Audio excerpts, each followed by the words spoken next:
किसी राष्ट्र के इतिहास में 75 साल का समय पलक झपकने जैसा होता है, लेकिन मेरी विचार से भारत के पिछले 75 वर्ष के संदर्भ में ऐसे बिल्कुल नहीं कहा जाता। ये अकालखंड है जिसमें लंबे समय से सोई हुई भारत की आत्मा फिर से जागी है और हमारा देश विश्व समुदाय में अपना समुचित स्थान प्राप्त करने के लिए अग्रसर हुआ है।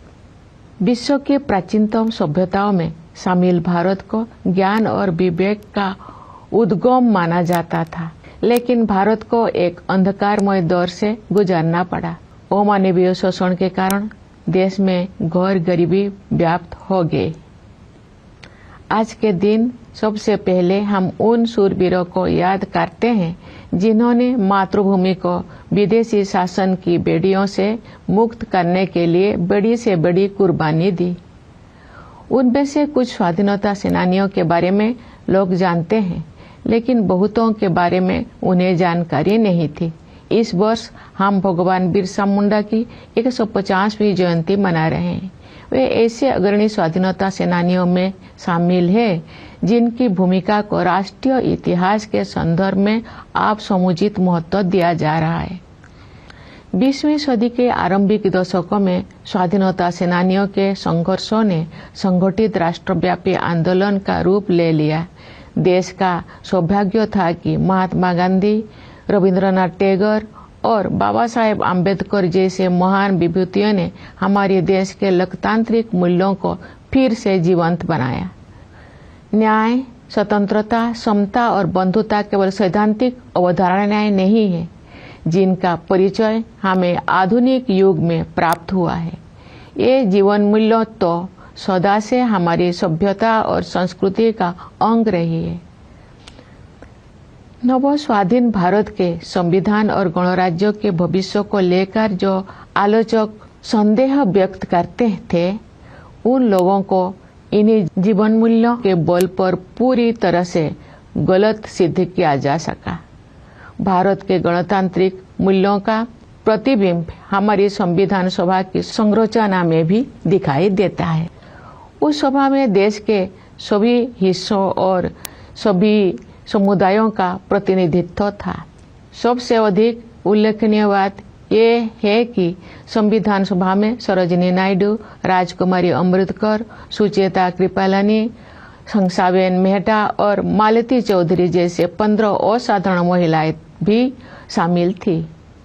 दुनिया के कई हिस्सों में जो महिलाओं की समानता को एक सुदूर आदर्श समझा जाता था, तो भारत में महिलाएं राष्ट्र की नियति को आकार देने में सक्रिय योगदान दे रही थी। हमारा संविधान एक जीवंत दस्तावेज इसीलिए बन पाया है क्योंकि नागरिकों की निष्ठा सदियों से हमारी नैतिकता परक जीवन दृष्टि का प्रमुख तत्व रही है। हमारा संविधान भारतवासियों के रूप में हमारी सामूहिक अस्मिता का मूल आधार है, जो हमें एक परिवार की तरह एकता के सूत्र में पिरोता है। पिछले 75 वर्षों से संविधान ने हमारी प्रगति का मार्ग प्रशस्त किया है। आज के दिन हम संविधान सभा के प्रारूप समिति के अध्यक्ष डॉक्टर भीमराव अंबेडकर, सभा के अन्य प्रतिष्ठित सदस्यों, संविधान के निर्माण से जुड़े विभिन्न अधिकारियों और ऐसे अन्य लोगों के प्रति अपनी कृतज्ञता व्यक्त करते हैं जिनके कठिन परिश्रमों के फलस्वरूप हमें ये विलक्षण ग्रंथ प्राप्त हुआ। प्यारे देशवासियों, संविधान लागू होने के बाद के ये 75 वर्ष हमारे युवा गणतंत्र की सर्वांगीण प्रगति के साक्षी है। स्वाधीनता के समय और उसके बाद भी देश के बड़े हिस्सों में घोर गरीबी और भूखमरी की स्थिति बनी हुई थी, लेकिन हमारा आत्मविश्वास कभी डिगा नहीं। हमने ऐसे परिस्थितियों के निर्माण का संकल्प लिया जिनमें सभी को विकास करने का अवसर मिल सके। हमारे किसान भाई बहनों ने कड़ी मेहनत की और हमारे देश को खाद्यान्न उत्पादन निर्भर बनाया। हमारे मजदूर भाई बहनों ने अथक परिश्रम करके हमारा इंफ्रास्ट्रक्चर और मैन्युफैक्चरिंग सेक्टर का कायाकल्प कर दिया। उनके शानदार प्रदर्शन के बल पर आज भारतीय अर्थव्यवस्था विश्व के आर्थिक परिदृश्य को प्रभावित कर रही है। आज का भारत अंतर्राष्ट्रीय मंच पर नेतृत्व की स्थिति हासिल कर रहा है। संविधान में निर्धारित रूपरेखा के बिना ये व्यापक परिवर्तन संभव नहीं हो सकता था। हाल के वर्षों में आर्थिक विकास की दर लगातार ऊंची रही है, जिससे हमारे युवाओं के लिए रोजगार के अवसर पैदा हुई है। किसानों और मजदूरों के हाथों में अधिक पैसा आया है तथा बड़ी संख्या में लोगों को गरीबी से बाहर निकाला गया है। साहसिक और दूरदर्शी आर्थिक सुधारों के बल पर वर्षों में प्रगति की ये रफ्तार बनी रहेगी।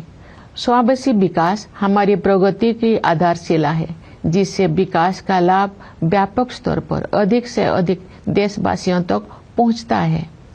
सरकार द्वारा वित्तीय समावेशन को सर्वोच्च प्राथमिकता दी जा रही है।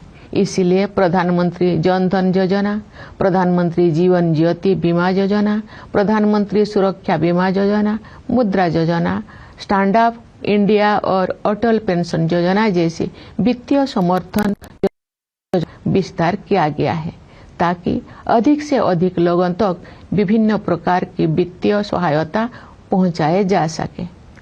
ये भी एक बहुत महत्वपूर्ण बदलाव है कि सरकार ने जन कल्याण को नई परिभाषा दी है, जिसके अनुसार आवास और पेयजल जैसी बुनियादी जरूरतों को अधिकार माना गया है। वंचित वर्गों के लिए, विशेष रूप से अनुसूचित जातियों, अनुसूचित जनजातियों तथा अन्य पिछड़े वर्गों की सहायता के लिए सभी प्रयास किए जा रहे हैं। अनुसूचित जातियों के युवाओं के लिए प्री मैट्रिक और पोस्ट मैट्रिक छात्रवृत्तियां, राष्ट्रीय फेलोशिप, विदेशी छात्रवृत्तियां, छात्रावास और कोचिंग सुविधाएं दी जा रही है। प्रधानमंत्री अनुसूचित जाति अभ्युदय योजना द्वारा रोजगार और आमदनी के अवसर उत्पन्न कर अनुसूचित जातियों के लोगों की गरीबी को तेजी से कम किया जा रहा है। अनुसूचित जनजाति समुदायों के सामाजिक एवं आर्थिक विकास के लिए विशेष योजनाएं बनाई गई है, जिनमें धरती आबा जनजातीय ग्राम उत्कर्ष अभियान और प्रधानमंत्री जनजातीय आदिवासी न्याय महाअभियान पीएम जनमन शामिल है। विमुक्त, घुमंतु और अर्ध घुमंतु समुदाय के लिए विकास एवं कल्याण बोर्ड का गठन किया गया है। पिछले एक दशक में सड़कों और रेल मार्ग, बंदरगाह और लॉजिस्टिक हब्स सहित फिजिकल इंफ्रास्ट्रक्चर के विकास पर बल दिया गया है। इससे एक ऐसा मजबूत आधार विकसित हो गया है जो आने वाले दशकों में विकास को संबल प्रदान करेगा। सरकार ने वित्त के क्षेत्र में जिस तरह से प्रौद्योगिकी का उपयोग किया है, वो एक मिसाल है। डिजिटल भुगतान को विभिन्न विकल्पों के साथ साथ प्रत्यक्ष लाभ हस्तांतरण की प्रणाली ने समावेशन को बढ़ावा दिया है, जिससे बड़ी संख्या में लोगों को फॉर्मल सिस्टम में शामिल किया जा सका है। इसके कारण सिस्टम में अभूतपूर्व पारदर्शिता भी आई है। इस प्रक्रिया में कुछ वर्षों के दौरान ही हमने एक ऐसा मजबूत डिजिटल पब्लिक इंफ्रास्ट्रक्चर विकसित कर लिया है जो विश्व की श्रेष्ठतम संरचनाओं में से एक है।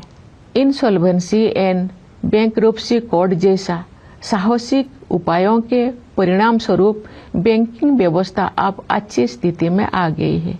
इससे शेड्यूल्ड कमर्शियल बैंकों की नॉन परफॉर्मिंग एसेट्स में काफी कमी आई है।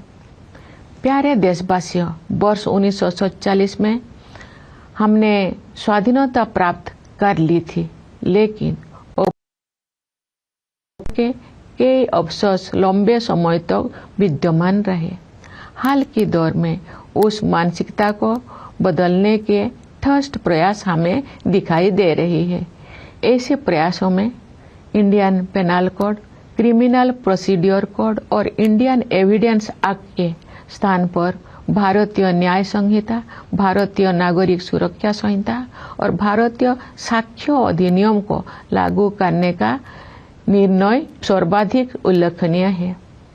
न्याय शास्त्र की भारतीय परंपराओं पर आधारित इन नई अधिनियमों द्वारा दंड के स्थान पर न्याय प्रदान करने की भावना को आपराधिक न्याय प्रणाली के केंद्र में रखा गया है। इसके अलावा इन नए कानूनों में महिलाओं और बच्चों के विरुद्ध अपराधों पर काबू पाने को सर्वोच्च प्राथमिकता दी गई है। इतने बड़े पैमाने पर सुधार के लिए साहसपूर्ण दूरदर्शिता की आवश्यकता होती है।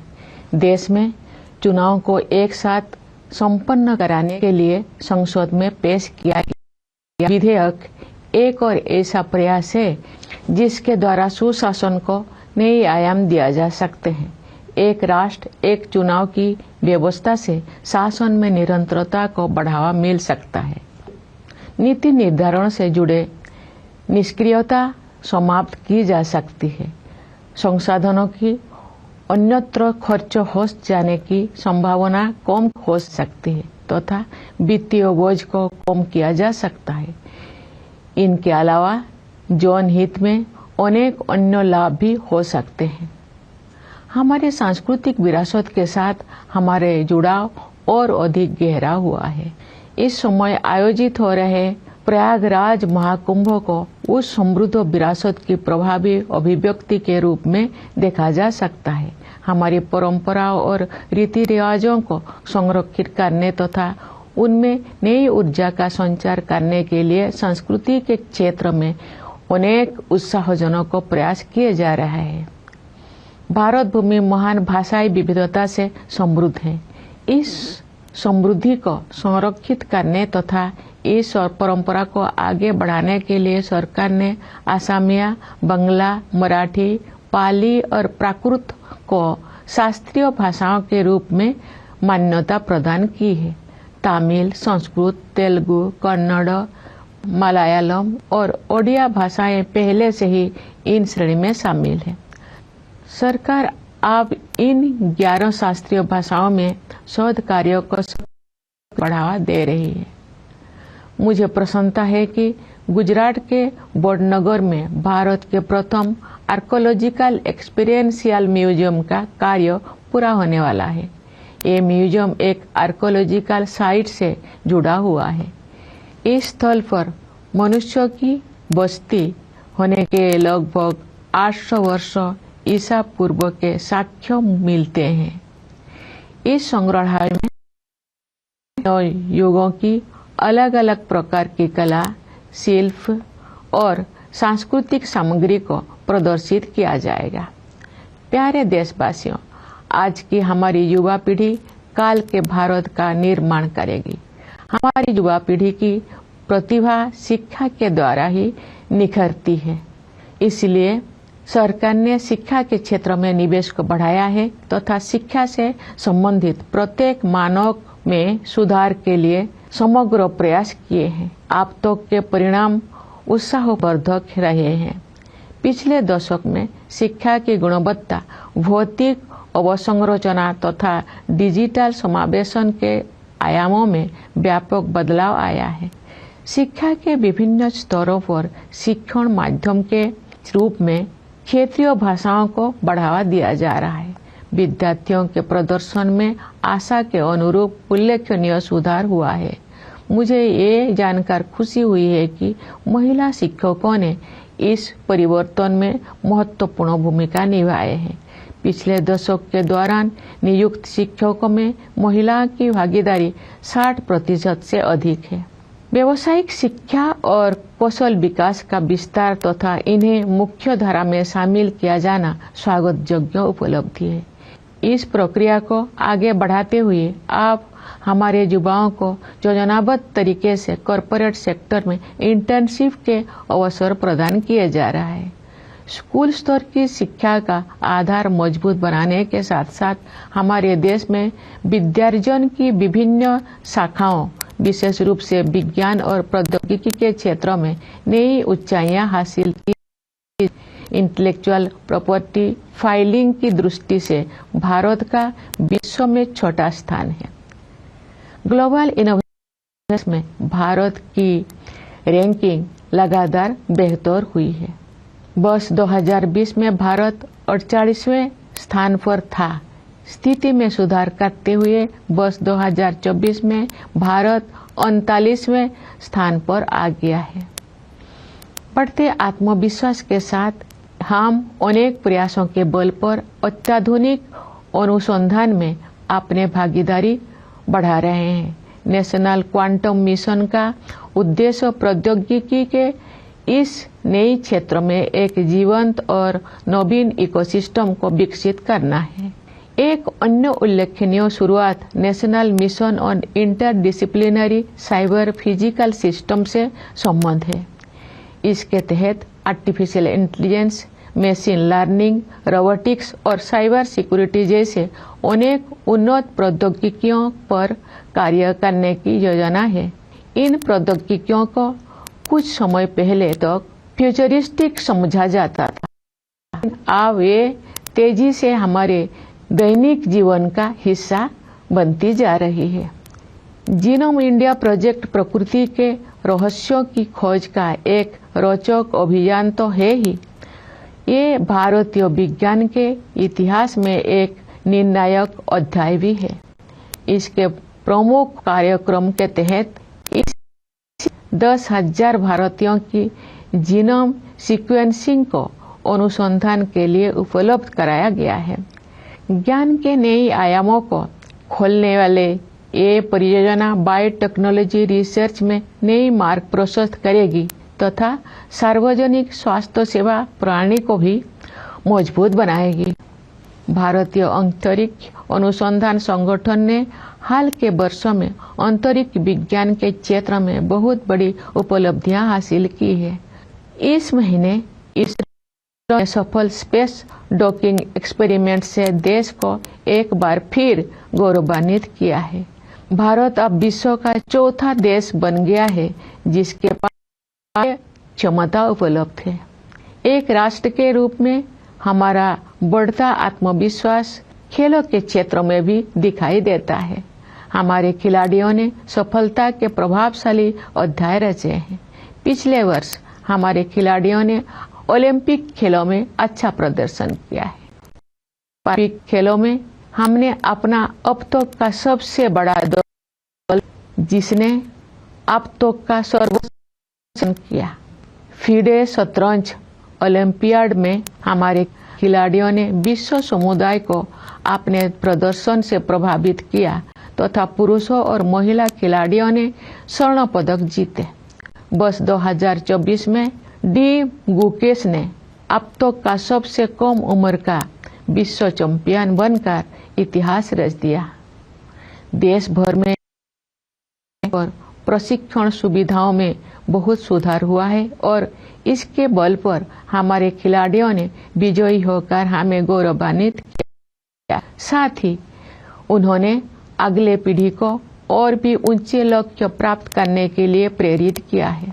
विदेशों में रहने वाले हमारे भाई बहनों ने हमारी संस्कृति और सभ्यता के सबसे उज्जवल पक्षों को विश्व हिस्सों में पहुंचाया है और अनेक क्षेत्रों में अपनी उपलब्धियों से हमें गौरवान्वित किया है। उन्होंने हमेशा स्वयं को भारत की गौरव गाथा से जोड़े रखा है। जैसा कि मैंने इसी महीने प्रवासी भारतीय दिवस के अवसर पर कहा था, वर्ष 2047 तक विकसित भारत के निर्माण में प्रवासी सक्रिय और उस भागीदारी पर पूरा भरोसा है। प्यारे देशवासियों, विभिन्न क्षेत्रों में महत्वपूर्ण और उल्लेखनीय प्रगति पर हम अपना सिर ऊंचा करके भविष्य की ओर कदम बढ़ा रहे हैं। हमारे युवा, विशेषकर हमारी बेटियां, देश के उज्जवल भविष्य का निर्माण करेगी। जब हम अपनी स्वतंत्रता की मना रहे होंगे तब के भारत का उज्जवल भविष्य हमारे युवाओं के सपनों में आकार ले रहा है और जब आज के बच्चे वर्ष 2050 की 26 जनवरी के दिन राष्ट्र ध्वज को सलामी दे रहे होंगे तो वे अपनी अगली पीढ़ी को ये बता रहे होंगे कि हमारा देश की गौरव यात्रा अतुलनीय संविधान से प्राप्त मार्गदर्शन के बिना संभव होती। हमारी भावी पीढ़ियां विश्व पटल पर स्वाधीन भारत के आदर्शों को चरितार्थ करेंगी। मैं राष्ट्रपिता महात्मा गांधी के संदेश का उल्लेख करना चाहूंगी। बापू ने कहा था, यदि स्वराज का अभिप्राय हमें सभ्य बनाना और हमारी सभ्यता को शुद्ध और स्थायी बनाना नहीं है तो इसकी कोई कीमत नहीं है। हमारी सारी अपने सभी मामलों में, चाहे वे राजनीतिक हो या निजी, नैतिकता को सर्वोत्तम स्थान दिया जाए। आइए आज के दिन हम साकार करने के लिए अपनी प्रतिबद्धता उनके आदर्शों समुदाय के लिए प्रासंगिक बने रहेंगे। उन्होंने हमें ये सीख भी दी थी कि अधिकार और कर्तव्य एक ही सिक्के के दो पहलू हैं। सच तो ये है कि कर्तव्य ही अधिकार का वास्तविक स्रोत है। सभी के प्रति करुणा के बारे में उनकी शिक्षा को भी हम याद करें थे कि हमें केवल मनुष्यों के प्रति ही नहीं बल्कि अपने आसपास के पशु पक्षियों, पौधों, नदियों और प्रति भी भाव। हम सभी का कर्तव्य है कि संकट का सामना करने के प्रयासों में अपना योगदान अवश्य दें। इस संदर्भ में 2 अनुकरणीय प्रयास किए गए हैं। विश्व स्तर पर Bharat mission lifestyle for environment नामक एक जन आंदोलन का नेतृत्व। इसका उद्देश्य पर्यावरण के संरक्षण और संवर्धन में व्यक्तियों और समुदायों को के लिए प्रेरित करना है।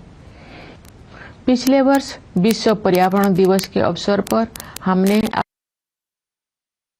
जीवनदायिनी प्रकृति की पोषण शक्ति के प्रति सम्मान व्यक्त करते हुए एक पेड़ माँ के नाम के संदेश के साथ एक अनूठा अभियान शुरू किया था। इस अभियान का लगाने का लक्ष्य समय सीमा से पहले ही पूरा कर लिया गया है। विश्व समुदाय ऐसे अभिनव प्रयासों से सीख ले सकते हैं। लोग ऐसे प्रयासों को स्वयं के आंदोलन के रूप में अपना सकते हैं। प्यारे देशवासियों, मैं एक बार फिर आप सभी को गणतंत्र दिवस की बधाई देती हूँ। देश की सीमाओं की रक्षा करने वाले हमारे सैनिकों के साथ साथ सीमाओं के भीतर देश को सुरक्षित रखने वाले पुलिस और अर्धसैनिक बलों में बधाई देती हूँ। न्यायपालिका, सिविल सेवाओं तथा विदेश हमारी मिशनों के सदस्य। मेरी शुभकामना है कि आप अपने प्रयासों में सफलता प्राप्त करें। धन्यवाद।